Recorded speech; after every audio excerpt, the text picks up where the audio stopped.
Breaking news చూస్తున్నాం. YouTuber Anvesh పై Panjagutta PS లో case నమోదైంది.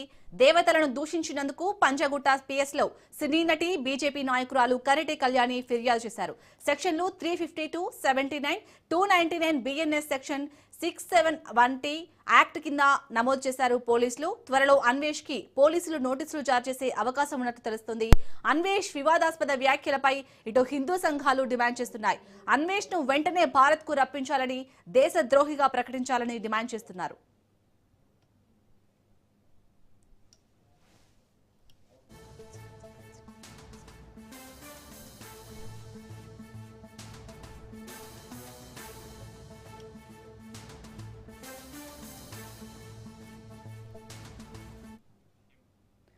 యూట్యూబర్ అన్వేష్ పై పంజాగుట్ట పిఎస్ లో కేసు నమోదైంది. దేవతలను దూషించినందుకు పంజాగుట్ట పిఎస్ లో సినీ నటి బీజేపీ నాయకురాలు కరాటే కళ్యాణి ఫిర్యాదు చేశారు. సెక్షన్లు 352, 79, 299 బిఎన్ఎస్ సెక్షన్ 67IT కింద యాక్ట్ కింద నమోదు చేశారు పోలీసులు. త్వరలో అన్వేష్ కి పోలీసులు నోటీసులు జారీ చేసే అవకాశం ఉన్నట్లు తెలుస్తుంది. అన్వేష్ వివాదాస్పద వ్యాఖ్యలపై ఇటు హిందూ సంఘాలు డిమాండ్ చేస్తున్నాయి. అన్వేష్ ను వెంటనే భారత్ కు రప్పించాలని, దేశద్రోహిగా ప్రకటించాలని డిమాండ్ చేస్తున్నారు. రైట్, ఇక ఇదే అంశానికి సంబంధించి పూర్తి డీటెయిల్స్ ని మా క్రైమ్ బ్యూరో చీఫ్ మధు అందిస్తారు. మధు కదా, సో ఇప్పుడు సిచ్యువేషన్ అలాగనే ఉంది. అన్వేష్, యూట్యూబర్ అన్వేష్ ఎవరైతే ఉన్నారో అతని కోసం పోలీసులే కాకుండా హిందూ సంఘాలు కూడా ఎదురు చూస్తున్నాయి. పొరపాటున భారతదేశానికి అన్వేష్ గానికి వస్తే మాత్రం పచ్చడి అవుతుంది అంటారు కదా, ఆ విధమైనటువంటి రిజల్ట్ అయితే కనబడబోతుంది. ఎందుకు పూర్తిగా కూడా అన్వేష్కు ఇంత ఫాలోయింగ్ ఉంది అంటే, అతనికి ఫాలోయింగ్ ఉంది, అతన్ని ఫాలో చేసేటటువంటి వాళ్ళు చాలా దేశ విదేశాలలో ఉన్నారు, అంతా బాగానే ఉంది. ఒక్కసారిగా తలకిందులు అవ్వడం అంటారు కదా, తలకిందులు అవ్వడం అంటే ఏంటో ఇప్పుడు అన్వేష్ విషయంలో చాలా స్పష్టంగా అర్థమైపోతుంది. అతను చేసినటువంటి కామెంట్స్ అంటే కొవ్వు నెత్తికెక్కి మాట్లాడడం అంటారు కదా, ఆ కొవ్వు నెత్తికెక్కి మాట్లాడినటువంటి మాటలు ఏవైతే ఉన్నాయో దాంతో హిందూ సంఘాలందరూ కూడా దొరికితే చెంప చెల్లుమనేలాగా సమాధానం చెప్పడానికి సిద్ధమయ్యారు. ఇప్పటికే ఆల్రెడీ పంజాగుట్ట పోలీస్ స్టేషన్లో కరాటే కళ్యాణి వెళ్ళారు, ఫిర్యాదు చేశారు. ఫిర్యాదు చేయడమే కాకుండా అతన్ని ఇండియాకు ఖచ్చితంగా రప్పించాలి అని ఎఫ్ఐఆర్ను కూడా నమోదు చేశారు. అంటే కంప్లైంట్ ఇవ్వడం వేరు, ఆ తర్వాత వచ్చేయడం వేరు, అది వేరు ఉంటుంది. కానీ ఈసారి పోలీసులు ఎఫ్ఐఆర్ నమోదు చేశారు. ఎఫ్ఐఆర్ నమోదు చేశారు కాబట్టి ఇంకా అతను ఎక్కడున్నా కానీ పట్టుకొని వస్తారు, నోటీసులు సర్వ్ చేస్తారు. మొదట అన్వేష్కు సంబంధించినటువంటి అతని కామెంట్స్ ఏవైతే ఉన్నాయో అతని మీద నమోదైనటువంటి ఈ కేసుకు సంబంధించి నోటీసులు అయితే సర్వ్ చేస్తారు. ఆ నోటీసులు సర్వ్ చేసిన తర్వాత అతను ఇచ్చేటటువంటి రిప్లై ఏదైతే ఉంటుందో ఆ రిప్లై కూడా ఇంపార్టెంట్. దానితో పాటు పోలీసులు ఇచ్చేటటువంటి నోటీసులోనే పలానా తేదీన మా ఎదుట వచ్చి హాజరు కావాలి అనేది కూడా ఉంటుంది. అంటే రావాల్సిందే. ఓకే, 2 సార్లు 3 సార్లు లేకపోతే నాకు సమయం వేరే ఉంది, లేకపోతే పనులు వేరే ఉన్నాయి, ఇలా 2-3 సార్లు చెప్పుకున్నా కానీ 3వ సారి మాత్రం ఖచ్చితంగా రావాల్సి ఉంది. సో అన్వేష్ ఇండియాకు రావాల్సిందేనా? అన్వేష్ ఖచ్చితంగా భారతదేశానికి వచ్చి, అందులోనూ హైదరాబాద్కు వచ్చి ఇక్కడ ఉన్నటువంటి పంజాగుట్ట పోలీస్ స్టేషన్లో పోలీసులు ఎదుట హాజరు కావాల్సిందే. ఆ వెదర్ అయితే కనిపిస్తుంది. కాబట్టి ఇప్పుడు ఉన్నటువంటి సిచ్యువేషన్ ప్రకారం కేవలం ఒక్క కేసు మాత్రమే కాకుండా వివిధ పోలీస్ స్టేషన్లలో ఇప్పుడు అన్వేష్ మీద ఫిర్యాదు చేయడానికి చాలామంది హిందూ సంఘాలు అయితే సిద్ధమైపోయారు. అతను చేసినటువంటి అంటే హిందూ దేవుళ్లకు సంబంధించి అంటే అన్వేష్కి ఏదన్నా తీట ఉన్నా, దోల ఉన్నా, అతనికి ఏదైనా పిచ్చి ఉన్నా, అతనికి ఏమన్నా వేరే ఏమైనా ఉన్నా సరే అతని ఇష్టం. అతను 4 గోడల మధ్య అతను కొట్టుకోవచ్చు, లేకపోతే అతన్ని మకాన ఏదో ఒకటి చేసుకోవచ్చు, అతని ఇష్టం అతనిది. కానీ 4 గోడలు దాటి బయటికి వచ్చిన తర్వాత మాట్లాడేటప్పుడు నోరు అదుపులో ఉందా లేదా అనేటటువంటి విషయాన్ని మర్చిపోయి అన్వేష్ ఎవరైతే పవిత్రంగా భావించేటటువంటి, మరి అన్వేష్ హిందువునా కాదో తెలియదు మనకి, అంటే వాడు హిందూనే పేరు చూస్తుంటే కానీ వాడు మాట్లాడినటువంటి మాటలు చూస్తూ ఉన్నా కానీ ఎవరికైనా వీడు అసలు వీడు మిస్టర్ 429 అనేలాగా ఉంటుంది. సో వాడు మాట్లాడినటువంటి మాటల ప్రకారమే ఇప్పుడు బయటికి వచ్చాయి. ఆ వీడియోలలో కూడా పెద్దవారిని కూడా అంటే చెప్పద్దు, వాళ్ళ పేర్లు కూడా మనం చెప్పకూడదు కాబట్టి చాలా పెద్ద మనిషిని పట్టుకొని అలా కోసేయాలా ఇలా కోసేయాలా అనేటట్టు మాట్లాడడము. అంటే వీడికే అన్నీ తెలుసు, వీడికే మొత్తం తెలుసు. అంటే 4 దేశాలు తిరిగినంత మాత్రాన, 4 దేశాలలో అక్కడ ఏదైనా తిన్నంత మాత్రాన, 4 దేశాల అమ్మాయిలతో తిరిగినంత మాత్రాన ఇంకా భారతదేశంలో ఉండి ఇక్కడే పుట్టి ఇక్కడే పెరిగి ఇక్కడే చదివి ఇంత గొప్ప వాళ్ళు అయినటువంటి వారి మీద ఎక్కడో ఉన్నటువంటి వాడు వాడు ఎవడో వచ్చేసి వీళ్ళ గురించి మాట్లాడడం. అసలు నీకేం పని? యు ఆర్ అ ట్రావెలర్, నువ్వు ఒక ట్రావెలర్వి. అంటే ఊరూరా తిరుక్కొని, అంటే కాళ్ళకు చక్రాలు కట్టుకొని తిరిగేటటువంటి వాడివి నువ్వు. అంటే అలా ఉండేటటువంటి నీకు ఇక్కడ భారతదేశానికి సంబంధించినటువంటి దేవతల మీద, ఇక్కడ ఉన్నటువంటి గొప్ప గొప్ప సూక్తులు చెప్పేటటువంటి పెద్ద మనుషుల మీద మాట్లాడడానికి, సరే మాట్లాడు, అంతవరకు బాగానే ఉంది. కానీ మాటలకు కాస్త మితిమీరిపోయి కోసేస్తా ఇలా మాట్లాడడం ఎందుకు అనేది కూడా వినిపిస్తుంది. మనం ఎక్కడ ఏం చెప్పట్లేదు, అంతా వినిపిస్తుంది. ఆ రకమైనటువంటి మాటలన్నీ కూడా వినిపిస్తున్నాయి. కాబట్టి అన్వేష్ అతనికి ఇప్పటికే 10 లక్షల సబ్స్క్రైబర్స్ తగ్గిపోయినట్టుగా కూడా సమాచారం. అంటే పూర్తిగా కూడా అతను చేసినటువంటి వ్యాఖ్యలు ఏవైతే ఉన్నాయో అవన్నీ కూడా ఆ వ్యాఖ్యల నేపథ్యంలోనే అందరూ కూడా అన్ఫాలో కొట్టేస్తున్నారు. వాడికే దిమ్మ తిరుగుతుంది, ఇదేంద్ర బాబు అనేది. సో సారీ చెప్పాడు, సారీ, ఐఎమ్ సారీ, సో నేను చేసింది తప్పే, మాట్లాడినటువంటి మాటలు ఏవైతే ఉన్నాయో ఆ మాటలన్నీ కూడా తప్పే అని ఒప్పుకున్నప్పటికీ కానీ అతను చేసినటువంటి తప్పుకు ఐఎమ్ సారీ అనేటటువంటి ఆ పదం ఏదైతే ఉందో ఆ పదం మాత్రం ఎట్టి పరిస్థితిలో చాలా చిన్నది. రావాలి, భారతదేశానికి సంబంధించి ఇక్కడికి రావాలి. అయ్యప్ప స్వాముల గురించి అతను మాట్లాడినటువంటి మాటలు, ఏ దేవతల గురించి ఇతను అసభ్యకరమైనటువంటి మాటలు మాట్లాడారో ఆ దేవతల దగ్గరికి వెళ్ళి ఇతను ముఖ్యాలి, అతను కాళ్ళ మీద అక్కడ ఉన్నటువంటి దేవాలయాలకు వెళ్ళాలా, తప్పైపోయింది అనే విధంగా కూడా అతను క్షమాపణలు అడగాలి అనేలాగా హిందూ సంఘాలు అయితే డిమాండ్ చేస్తున్నాయి. సో హిందూ సంఘాలు చేస్తున్నటువంటి డిమాండ్ ఏదైతే ఉందో వాటిలో 100కు 100% నిజం ఉంది, ధర్మం ఉంది, న్యాయం కూడా ఉంది కాబట్టే అతను ఎక్కడి నుంచో ఎక్కడో తిరుగుతూ 14 సంవత్సరాల అమ్మాయిలతో నేను వెళ్ళాను అనేటటువంటి కామెంట్లు కూడా చేస్తూ మాట్లాడేటటువంటి అన్వేష్ ఇక్కడ ఉన్నటువంటి వ్యక్తుల మీద, దేవతల మీద మాట్లాడేటటువంటి రైట్స్ అతనికి ఉన్నాయా లేవా అనేది అతనికే తెలియాలి. కానీ లేవు, కానీ మాట్లాడాడు ప్రతి దాంట్లో కూడా. అంటే ఏదైనా సరే ఒక ఇన్సిడెంట్ వచ్చినప్పుడు ఆ ఇన్సిడెంట్లో నేను కూడా ఉన్నాను అంటూ కూడా లేని కంపను పూసుకోవడం అంటారు కదా, ఆ లేని కంపను పూసుకోవడం అంటే ఇదే. అన్వేష్కు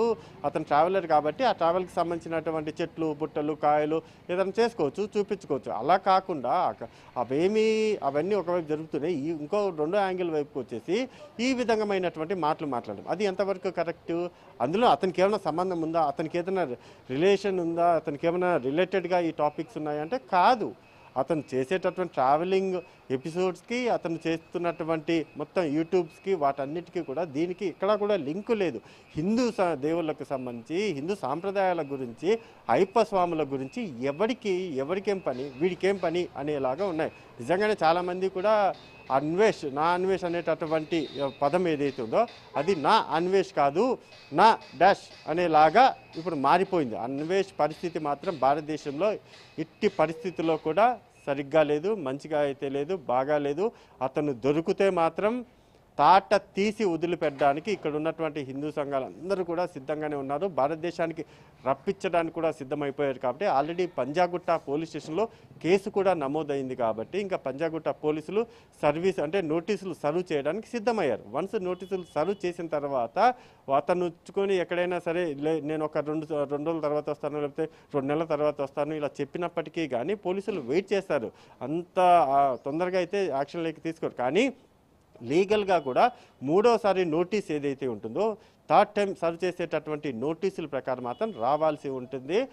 డెఫినెట్గా coming days in front crocodile festival అంటారు కదా, అది అన్వేష్కి అయితే కనబడబోతుంది.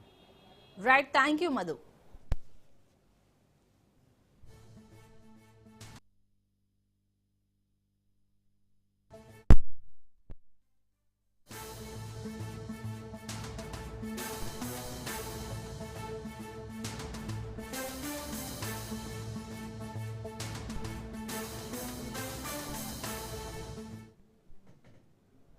అన్నమయ్య జిల్లా కేంద్రం మార్పుపై రాయచోటిలో వైసీపీ ఆధ్వర్యంలో ఆత్మఘోష ర్యాలీ చేపట్టారు. జిల్లాను 3 ముక్కలు చేయడమే కాకుండా జిల్లా కేంద్రాన్ని మదనపల్లికి తరలించడంపై రాయచోటి జనం ఆగ్రహం వ్యక్తం చేస్తున్నారు. వైసీపీ ఆధ్వర్యంలో జరుగుతున్న ఈ ర్యాలీకి భారీగా జనం తరలివచ్చారు.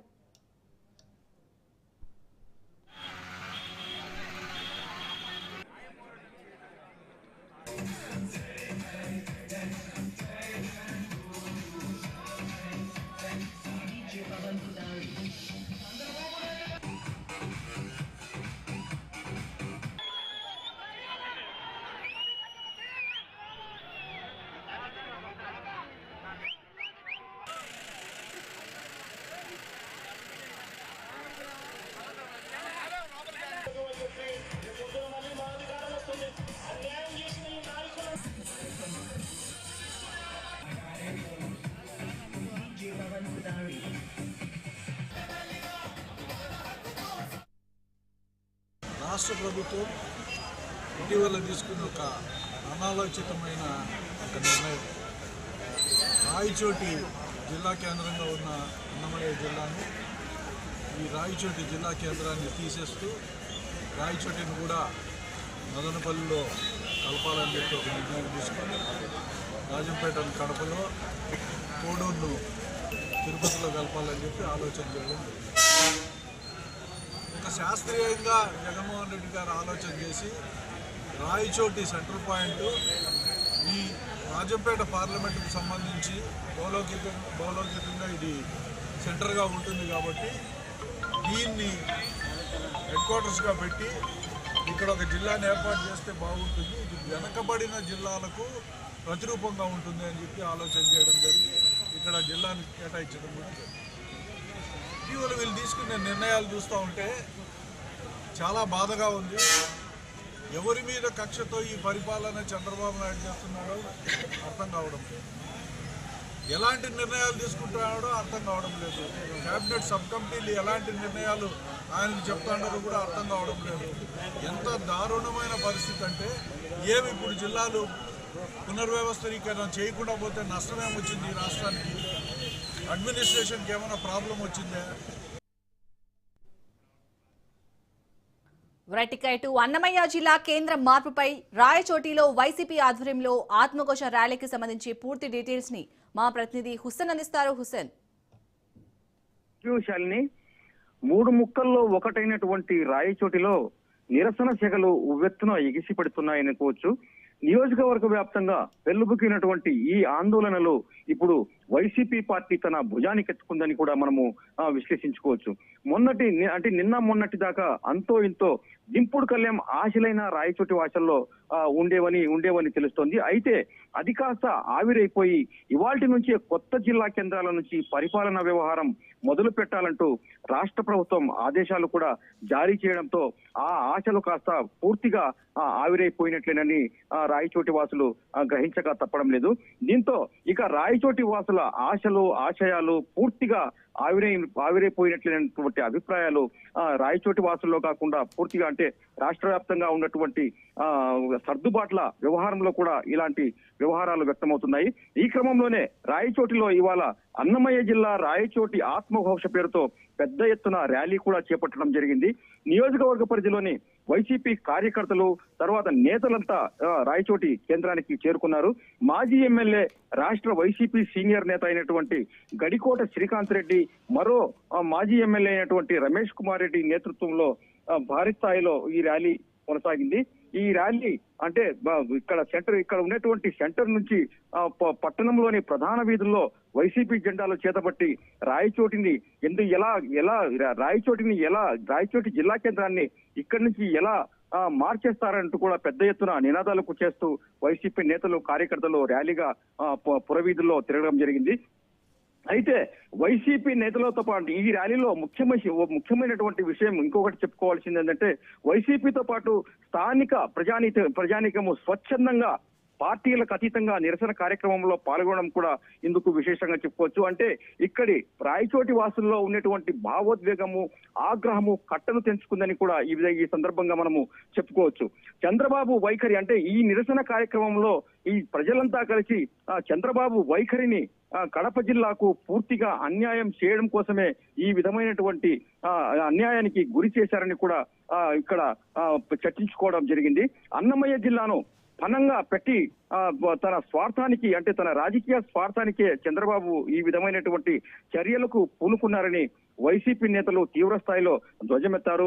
నెల రోజుల కిందటే కొత్త జిల్లాలకు సంబంధించి తర్వాత రాష్ట్రంలో ఉంటున్నటువంటి అన్ని జిల్లాలకు సంబంధించి ఒక గెజెట్ ను కూడా రూపొందించి మళ్ళీ అంతలోనే మరోసారి సర్దుబాట్ల పేరుతో అన్నమయ్య జిల్లాకు నామరూపాలు లేకుండా చేయడం ఎంతవరకు సబబని కూడా వీళ్ళు ప్రశ్నిస్తున్నారు. ఎన్నికల ప్రచారంలో ప్రస్తుతం ముఖ్యమంత్రి చంద్రబాబు నాయుడు చెప్పిందేమిటి, ప్రస్తుతం చేసిందేమిటి అనేటువంటి విధంగా కూడా వైసీపీ నేతలు సూటిగా ప్రశ్నిస్తున్నారు. ఎన్నికల తొలి హామీలోనే రాయచోటికి వచ్చినప్పుడు జిల్లా కేంద్రంగా రాయచోటి మాత్రమే ఉంటుందని, ఎక్కడికి తరలించేటువంటి ఉద్దేశము తమకు లేదని, ఎలాంటి మార్పులు ఉండబోవని కూడా చంద్రబాబు చెప్పారని, అయితే అదే చంద్రబాబు ఇప్పుడు ముఖ్యమంత్రి అయ్యాక చేసింది ఏమిటని కూడా ఈ వైసీపీ నేతలు ఈ సందర్భంగా గుర్తు చేయడం జరిగింది. కానీ ఇప్పుడు చంద్రబాబు అదే హామీని విస్మరించి రాయచోటి వాసులకు తీవ్రమైనటువంటి అన్యాయం చేయడంతో పాటు ఒక జిల్లా కేంద్రంగా ఉంటున్నటువంటి రాయచోటిని ఒక నియోజకవర్గ కేంద్రంగా మార్చి దాన్ని సైతం పొరుగు జిల్లాలో ఉంటున్నటువంటి అంటే ఉమ్మడి చిత్తూరులో ఉంటున్నటువంటి మదనపల్లెకు ఎలా తరలిస్తారని కూడా స్థానికులతో పాటు వైసీపీ నేతలు కూడా పెద్ద ఎత్తున విమర్శిస్తున్నారు. అయితే ఇదే సందర్భంలో వైసీపీ నేతలు చెప్పేటువంటి మాట ఏంటంటే వచ్చే అంటే కేవలము ఇప్పటికే 2 ఏళ్లు గడిచిపోయింది తెలుగుదేశం అంటే కూటమి ప్రభుత్వం అధికారంలోకి వచ్చి మరో 3 ఏళ్లలో తప్పక వైసీపీ ప్రభుత్వమే వస్తుందని ఆ వైసీపీ ప్రభుత్వం వచ్చినప్పుడు ఖచ్చితంగా రాయచోటిని మళ్ళీ జిల్లా కేంద్రంగా తీసుకువస్తామని కూడా ఈ సందర్భంగా వైసీపీకి చెందినటువంటి మాజీ ఎమ్మెల్యే గడికోట శ్రీకాంత్ రెడ్డి అయితేనేమి ఇక అదే విధంగా మరో మాజీ ఎమ్మెల్యే అయినటువంటి రమేష్ కుమార్ రెడ్డి కూడా ఇదే విధంగా చంద్రబాబుకు హెచ్చరించడం జరిగింది. Shalini. Right, thank you Hussain.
IBomma Ravi వ్యవహారం రోజు రోజుకి మరింత సంచలనంగా మారుతుంది. ఐబొమ్మ రవి కస్టడీ రిపోర్టులో కీలక విషయాలు వెలుగులోకి వచ్చాయి. పోలీసులు చేపట్టిన లోతైన దర్యాప్తులో అతడి అక్రమ కార్యకలాపాల చిట్టా ఒక్కొక్కటిగా బయటపడుతుంది. 12 రోజుల కస్టడీ రిపోర్టుని పోలీసులు కోర్టుకు సమర్పించారు. 2 రకాలుగా సినిమాలను కొనుగోలు చేశారు. కేవలం 3 ఏళ్ల వ్యవధిలోనే ఐబొమ్మ రవి సుమారు 13 కోట్ల వరకు సంపాదించినట్లు అధికారులు గుర్తించారు. ఈ ఆదాయంలో దాదాపు 10 కోట్లను పూర్తిగా విలాసవంతమైన జీవనశైలికే ఖర్చు చేసినట్లు పోలీసుల విచారణలో తేలింది. ఖరీదైన పబ్లు, 5 స్టార్ హోటళ్లు, లగ్జరీ ప్రయాణాలు, ఇలా హైఫై లైఫ్ గడపడమే అతడి ప్రధాన లక్ష్యంగా మారిందని అధికారులు చెబుతున్నారు. ప్రస్తుతం రవి బ్యాంకు ఖాతాలో ఉన్న సుమారు 3 కోట్లను పోలీసులు ఫ్రీజ్ చేశారు. మిమ్మల్ని పోలీసులు అరెస్ట్ చేశారు.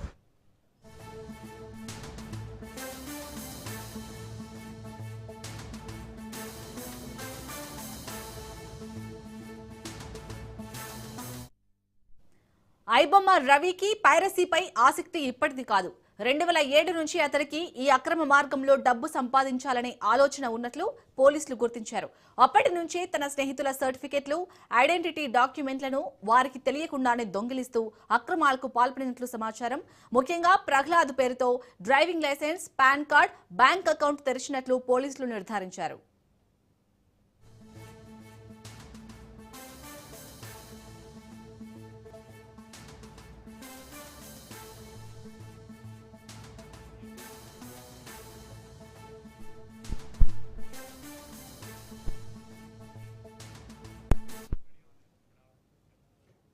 ఇక ఐబొమ్మ రవి కస్టడీ రిపోర్ట్ కి సంబంధించి పూర్తి డీటెయిల్స్ ని మా క్రైమ్ బ్యూరో చీఫ్ మధు అందిస్తారు. మధు,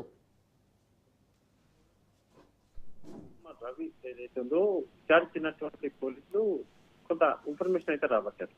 పైకి ఐబొమ్మ రవి నాకేమీ సంబంధం లేదు, నాకేమీ తెలియదు అని చెప్తున్నప్పటికీ కానీ అతని కస్టడీ రిపోర్ట్ ఏదైతే ఉందో అంటే పోలీసులు తమ కస్టడీలోకి తీసుకొని విచారించినటువంటి సమయంలో రాసినటువంటి విషయాలను ప్రస్తుతం కోర్టుకు అయితే సమర్పించారు పోలీసులు. నార్మల్ గా అంటే ఒక నార్మల్ ప్రింట్ ఏదైతే ఉంటుందో సినిమా థియేటర్లో, ఆ సినిమా థియేటర్లో ఒక ప్రింట్, అది కూడా నార్మల్ గా తీసేటటువంటి ప్రింట్ ఏదైతే ఉందో ఆ ప్రింట్ కి $100. అదే హెచ్డి ప్రింట్ అయితే అంటే హై డెఫినేషన్ ప్రింట్ అంటారు కదా, అంటే పూర్తి క్వాలిటీగా ఉండేటటువంటి వాటికి మాత్రం $200 అయితే ఐబొమ్మ రవి చెల్లించేవాడు అనేటటువంటి విషయాన్ని అయితే పోలీసులు నిర్ధారణ చేశారు. రవి మొత్తం 7 ఖాతాలు ఏవైతే అతనికి సంబంధించినటువంటి బ్యాంకు ఖాతాలు ఏవైతారో ఆ ఖాతాలలో 13.40 కోట్ల రూపాయలకు సంబంధించినటువంటి ట్రాన్సాక్షన్స్ ఏవైతే ఉన్నాయో వాటిని కూడా గుర్తించారు. బెట్టింగ్ యాప్ల ద్వారా కూడా సుమారు ఒక 2 కోట్ల వరకు కూడా వచ్చినట్టుగా కూడా అయితే పోలీసులు ఐడెంటిఫై చేయడం జరిగింది. అయితే రవి సోదరి అయినటువంటి చంద్రికకు 90 లక్షలు పంపించడం ఎందుకు పంపించాడు అనే దానికి సంబంధించి కూడా ప్రస్తుతం ఎంక్వైరీ జరుగుతుంది. రాకేష్ అనేటటువంటి వ్యక్తి ద్వారా ట్రేడ్ మార్క్ లైసెన్సులు ఏవైతే ఉన్నాయో వాటిని బెట్టింగ్ పైరసీ ద్వారా కూడా వచ్చినటువంటి డబ్బులతో జల్సాలు చేసేవాడు అని పోలీసులు తమ రిమాండ్ రిపోర్ట్ లో అయితే చెప్పడం జరిగింది. కస్టడీకి సంబంధించినటువంటి రిపోర్ట్ లో రవి విలాసవంతమైనటువంటి జీవితానికి 2 కోట్ల వరకు 3 కోట్ల వరకు కూడా ఖర్చు పెట్టడమే కాకుండా 2007 నుంచి అక్రమ సంపాదన ఏదైతే ఉంటుందో దాని మీద దృష్టి పెట్టారంటూ కూడా పోలీసులు ఐడెంటిఫై చేశారు. ఐబొమ్మ రవికి సంబంధించినటువంటి ఈ వ్యవహారంలో ఇంకా అనేక కొత్త కోణాలు అయితే బయటకు వస్తున్నాయి. అతను పూర్తిగా కూడా సినిమాలను పైరసీ చేయడము, పైరసీ చేసినటువంటి సినిమాలను ఏ విధంగా అప్లోడ్ చేశాడు అనే దానికి సంబంధించి కూడా ఎంక్వైరీ జరుగుతుంది. అయితే సినిమాలను 2 రకాలుగా ఐబొమ్మ రవి కొనుగోలు చేసినట్టుగా తెలుస్తుంది. క్యాంప్ కార్టర్ ప్రింట్ కు ఒకే సినిమాకు $100 ఇవ్వడము, అదేవిధంగా వివిధ క్వాలిటీ దానికి ఇంకొక రకమైనటువంటి డబ్బులు ఇవ్వడము అనేది ఐడెంటిఫై చేశారు. కోవిడ్ తర్వాత ఆన్లైన్ సినిమాల వీక్షకులు పెరగడం అనేది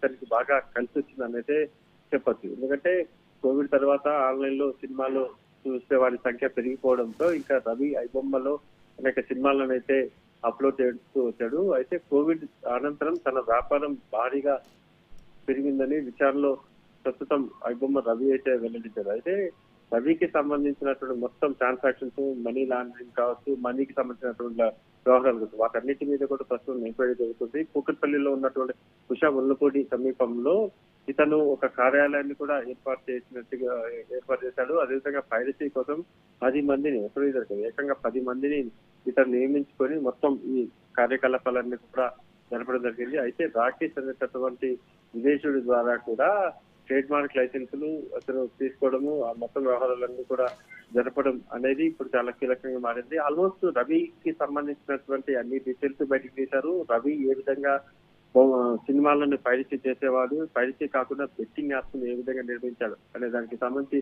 ప్రతి ఒక్క ఇన్ఫర్మేషన్ ని అయితే పోలీసులు ఐడెంటిఫై చేయడం జరిగింది. ఇంకా తప్పించుకోవడం లేదు. కానీ ఐబొమ్మ రవి మాత్రము నాకేం సంబంధం లేదు, మొత్తం సినిమాలకు సంబంధించి ఐబొమ్మకు నాకు అసలు సంబంధమే లేదు అదేవిధంగా బెట్టింగ్ యాప్లకు కూడా నాకేం సంబంధం లేదు అనేటటువంటి తప్పించుకునేటటువంటి ధోరణి ఏదైతే ఉందో ఆ తప్పించుకునేటటువంటి ధోరణిని అతను ప్రదర్శిస్తున్నాడు. మరి కోర్టులో చూడాలి ఎలా జరగబోతుంది. కోర్టులో రెండు వైపుల వాదనలు విన్న తర్వాత డెఫినెట్ గా ఐబొమ్మ రవి ఇన్వాల్వ్మెంట్ పూర్తిగా ఉంది అని పోలీసులు నిర్ధారణకు వచ్చారు. అది ఇంకా కోర్టులో ఎలా తేలబోతుందో మనం చూడాలి. Right, thank you Madhu.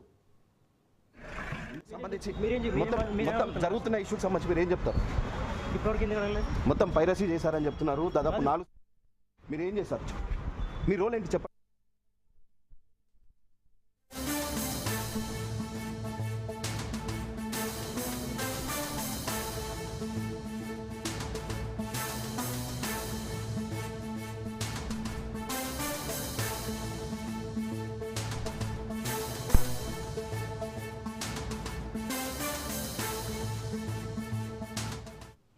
Breaking news చూస్తున్నాం. కొత్త సంవత్సరం వేడుకల వేళ గిగ్ వర్కర్లు సమ్మె బాంబు పేల్చారు. ఇవాళ దేశవ్యాప్తంగా సమ్మెకు దిగాలని నిర్ణయించారు. దీంతో దేశ రాజధాని ఢిల్లీ, వాణిజ్య రాజధాని ముంబై సహా బెంగళూరు, హైదరాబాద్, కోల్కతా, చెన్నై వంటి ప్రధాన నగరాల్లో డెలివరీ సేవలు నిలిచిపోనున్నాయి.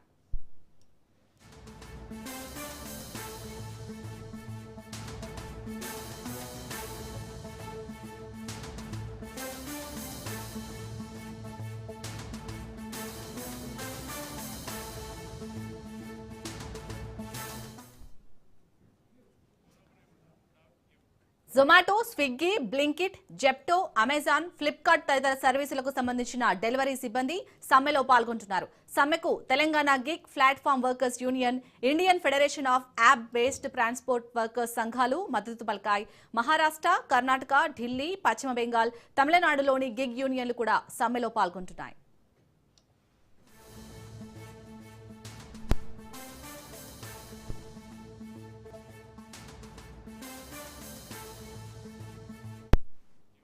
కొత్త సంవత్సరం వేడుకల నేపథ్యంలో ఇవాళ భారీ ఆర్డర్లు వచ్చే అవకాశం ఉంది. ముఖ్యంగా ఫుడ్, గ్రాసరీల ఆర్డర్లు ఎక్కువగా ఉండే ఛాన్స్ ఉంది. అయితే సమ్మె నేపథ్యంలో ఆ సేవలకు విఘాతం కలగనుంది. పూణే, ఢిల్లీ, బెంగళూరు, కోల్కతాతో పాటు టైర్ 2 నగరాల్లో ముఖ్యంగా ఫుడ్ ఆర్డర్లు, గ్రోసరీ డెలివరీలపై ఎక్కువ ప్రభావం పడే అవకాశం ఉంది. సమ్మె కారణంగా హైదరాబాద్లో ఐటీ కారిడార్ ఎక్కువ ప్రభావితమయ్యే అవకాశం కనిపిస్తుంది.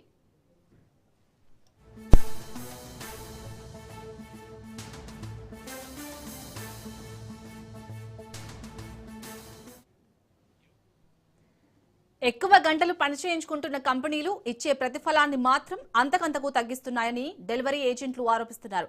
ఈ ఉద్యోగంతో జాబ్ గ్యారంటీ లేదు, భద్రతతో పాటు గౌరవం కూడా లేదని గిగ్ వర్కర్లు వాపుతున్నారు. విరామం లేకుండా పనిచేస్తున్న తమకు న్యాయమైన జీతంతో పాటు కమిషన్లు ఇవ్వాలని కోరుతున్నారు. యాక్సిడెంట్ ఇన్సూరెన్స్, ఆరోగ్య బీమా లాంటి సామాజిక భద్రతలతో పాటు 10 నిమిషాల్లో డెలివరీ ఆప్షన్ను తొలగించాలని డిమాండ్ చేస్తున్నారు. ఈ మేరకు కేంద్రం స్పందించకపోతే రాబోయే రోజుల్లో సమ్మెలు తీవ్రతరమవుతాయని హెచ్చరిస్తున్నారు.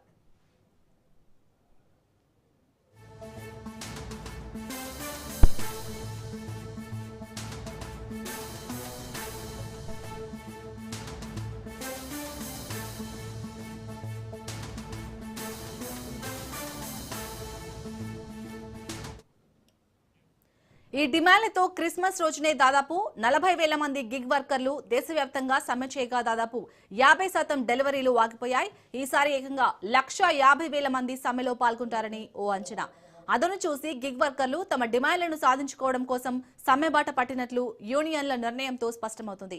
ఏడాదిలోనే అత్యంత బిజీగా ఉండే రోజున గిగ్ వర్కర్ల సమ్మె కారణంగా కస్టమర్ల ప్రణాళికలు తలకిందులు కానున్నాయి. అలాగే సంవత్సరమంతా ఆదాయ లక్ష్యాలను చేరుకునేందుకు లాస్ట్ మైల్ డెలివరీలపై ఆధారపడే వ్యాపారులపై కూడా తీవ్ర ప్రభావం పడే అవకాశం కనిపిస్తుంది.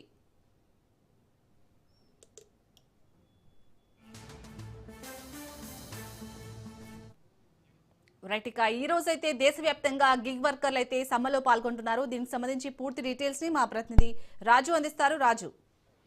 శాలిని, దేశవ్యాప్తంగా గిగ్ వర్కర్లు ఈరోజు సమ్మె చేపట్టబోతా ఉన్నారు. ప్రధానంగా వారికి ఏవైతే ఉద్యోగ భద్రత విషయంలో కానివచ్చు, అదేవిధంగా వారికి వచ్చే జీతాల విషయంలో కానివచ్చు, వారికి వచ్చే పేఅవుట్స్ విషయంలో కానివచ్చు, వారి భద్రతకు సంబంధించినటువంటి అంశాలపై కానివచ్చు, ఏవైతే ఈ డెలివరీ కంపెనీస్ ఉన్నాయో గిగ్ వర్కర్లకు సంబంధించి ఆ కంపెనీలు తమ యొక్క భద్రతకు సంబంధించి, అదేవిధంగా తమ ఆదాయ మార్గాలకు సంబంధించి కూడా గత కొన్ని రోజులుగా కూడా వాళ్ళు డిమాండ్ చేస్తూ ఉన్నప్పటికీ వాళ్ళు జీతాల పెంపులో కానివచ్చు, వాళ్ళ భద్రతకు సంబంధించి ఎట్లాంటి చర్యలు తీసుకోకపోవడంతో దేశవ్యాప్తంగా చర్య ఏదైతే ఈరోజు మధ్యాహ్నం 2 గంటల నుంచి 5 గంటల వరకు ఈ స్ట్రైక్ చేయాలని చెప్పి గిగ్ వర్కర్లు ఇప్పటికే ఒక డెసిషన్ కూడా తీసుకోవడం జరిగింది.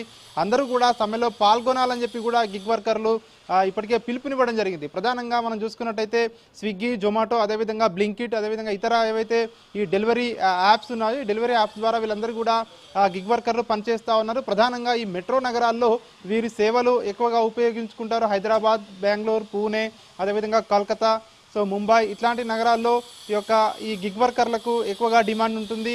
ప్రధానంగా హైదరాబాద్లో చూసుకున్నట్టయితే ఈ యొక్క ఐటీ కారిడార్ ఏరియాకు సంబంధించి ఎఫెక్ట్ అయ్యే అవకాశం కనిపిస్తూ ఉంది. ఐటీ ఉద్యోగులు ఎక్కువగా ఈ యొక్క గిగ్ వర్కర్ల సేవలపై ఎక్కువగా ఆధారపడతారు. వాళ్ళ డిమాండ్స్ను ఖచ్చితంగా నెరవేర్చాలని చెప్పి ఇప్పటికే గత ఈ నెల 25వ తేదీన ఇప్పటికే 40,000 మందితో గిగ్ వర్కర్లు దేశవ్యాప్తంగా స్ట్రైక్ చేయడం జరిగింది. ఇప్పటికే అప్పుడు స్ట్రైక్ చేసినప్పుడే దాదాపు సగం వరకు కూడా వాళ్ళ యొక్క ఆదాయ మార్గాలు ఏవైతే బిజినెస్ మ్యాన్స్ ఉంటారో హోటల్స్, రెస్టారెంట్స్, అదేవిధంగా ఇతర గ్రాసరీకి సంబంధించినటువంటి వ్యాపారాలు ఆ రోజు సగం వరకు ఎఫెక్ట్ అయినాయని చెప్పేసి ఇప్పటికే నివేదికలు కూడా చెప్తా ఉన్నాయి. ఈ నేపథ్యంలోనే ప్రధానంగా ఈరోజు న్యూ ఇయర్ వేడుకలకు సంబంధించి ఇప్పటికే అందరూ కూడా ఏర్పాట్లు చేసుకుంటున్నారు. చాలా వరకు కూడా ఈ ఆన్లైన్కి సంబంధించినటువంటి ఈ యాప్లపై ఎక్కువగా కూడా డెలివరీకి సంబంధించి గ్రాసరీ కానివచ్చు, అదేవిధంగా ఫుడ్కి సంబంధించి కావచ్చు, ఇతర కేక్లకు సంబంధించి కావచ్చు, బేవరేజెస్ కానివచ్చు, ఇవన్నీ వీటిపై ఆధారపడతారు. కాబట్టి వీరికి సంబంధించి ఈరోజు సమయం చూసి వీళ్ళు స్ట్రైక్ చేస్తూ ఉన్నారు. కాబట్టి ఎక్కువగా ఎఫెక్ట్ అయ్యే అవకాశం ఉందని చెప్పి ఇప్పటికే ఒకవైపు తెలుస్తూ ఉంది. ప్రధానంగా 10 నిమిషాల డెలివరీ ఏదైతే ఉందో ఈ సంస్థల మధ్య ఉన్నటువంటి పోటీ దృష్ట్యా 10 నిమిషాల్లోనే డెలివరీ చేస్తామని చెప్పి ఏదైతే పెట్టడం జరిగిందో దాన్ని ప్రధానంగా రద్దు చేయాలని చెప్పి వీళ్ళందరూ కూడా కోరుతా ఉన్నారు. ఎందుకంటే ఈ 10 నిమిషాల డెలివరీ ఏదైతే ఉందో వారిపై మానసికంగా ఒత్తిడి పడుతుంది. ఈ యొక్క మెట్రో నగరాల్లో ఈ ట్రాఫిక్లో అదేవిధంగా ఇట్లా వెళ్ళడం వల్ల ప్రమాదాల బారిన పడతా ఉన్నామని చెప్పి కూడా ఇప్పటికే పలుమార్లు పలు సంస్థల దృష్టికి తీసుకువెళ్ళినా కూడా ఎట్లాంటి చర్యలు తీసుకోవడం లేదు, దాన్ని రద్దు చేయడం లేదు. అందుకని చెప్పి మేము స్ట్రైక్ చేస్తున్నామని చెప్పి కూడా వాళ్ళు చెప్తా ఉన్నారు. ప్రధానంగా ఈ 10 నిమిషాల డెలివరీ విధానం ఏదైతే ఉందో దీన్ని రద్దు చేసి సో వారికి ఇచ్చే బెనిఫిట్స్ ఏవైతే ఉంటాయో ఆ బెనిఫిట్స్ను సో ఇవ్వాలని చెప్పి కూడా వాళ్ళ భద్రతకు సంబంధించి వారి యొక్క ఏవైతే ఎట్లాంటి సాలరీస్ కూడా మినిమం వేజెస్ కూడా పే చేయాలని చెప్పి కూడా కొన్ని డిమాండ్లతో ఈరోజు మధ్యాహ్నం 2 గంటల నుంచి సో 5 గంటల వరకు సమ్మె చేయబోతా ఉన్నారు. ఈ సమ్మెలో 150,000 మంది గిగ్ వర్కర్లు సో ఈ యొక్క సమ్మెలో పాల్గొంటారని చెప్పి కూడా మనకు తెలుస్తా ఉంది. శాలిని. రైట్, థ్యాంక్ యూ రాజు.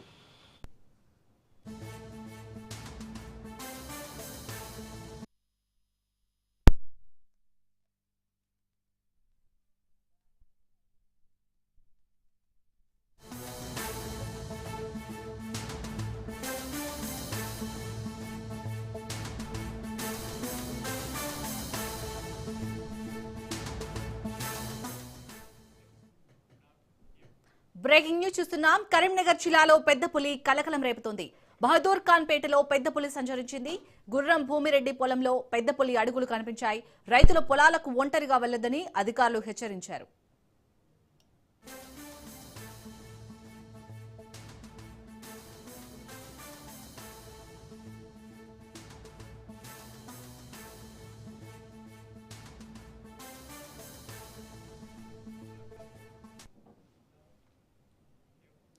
కరీంనగర్ జిల్లాలో పెద్ద పులి కలకలం రేపుతోంది. బహదూర్ ఖాన్ పేటలో పెద్ద పులి సంచరించింది. గుర్రం భూమిరెడ్డి పొలంలో పెద్ద పులి అడుగులు కనిపించాయి. రైతులు పొలాలకు ఒంటరిగా వెళ్లొద్దని అధికారులు హెచ్చరించారు.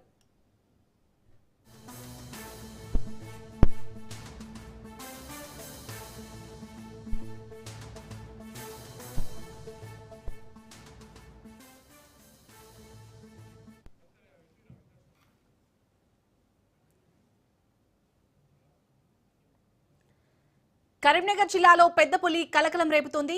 బహదూర్ ఖాన్ పేటలో పెద్ద పులి సంచరించింది. గుర్రం భూమిరెడ్డి పొలంలో పెద్ద పులి అడుగులు కనిపించాయి. రైతులు పొలాలకు ఒంటరిగా వెళ్లొద్దని అధికారులు హెచ్చరించారు. రైట్, ఇదే అంశానికి సంబంధించి పూర్తి డీటెయిల్స్ ని మా ప్రతినిధి రవీందర్ అందిస్తారు. రవీందర్. శాలిని, కరీంనగర్ ఉమ్మడి జిల్లా వ్యాప్తంగా చూసుకున్నట్టయితే అది పెద్దపల్లి జిల్లా మంతని, అదేవిధంగా కరీంనగర్ రూరల్ బహదూర్ ఖాన్ పేటలో ఈ రోజు ఉదయం కూడా ఒక రైతు తన పొలంలో పెద్దపల్లికి సంబంధించిన ఒక ముద్దలు అయితే ఉన్నాయనే క్రమంలో ఫారెస్ట్ అధికారులకు సమాచారం అందించడం జరిగింది. ఫారెస్ట్ అధికారులు ఈ రోజు ఉదయం వచ్చి ఆ పెద్దపల్లికి సంబంధించిన ముద్రలను గుర్తించడం జరిగింది. వాటి సూక్ష్మ ప్రకారంగా వాళ్ళు ఇది పెద్దపల్లి సంచారంగా ఉందనే కోణంలో కూడా వాళ్ళు నిర్ధారించడం జరిగింది. అయితే ఫారెస్ట్ అధికారులు గత కొన్ని రోజుల నుంచి కూడా కరీంనగర్ ఉమ్మడి జిల్లాలోని కొన్ని ప్రాంతాలలో పెద్దపల్లి సంచరిస్తుందనే కోణంలో కూడా వాళ్ళు అప్రమత్తంగా ఉండాలని చెప్తున్న పరిస్థితి అయితే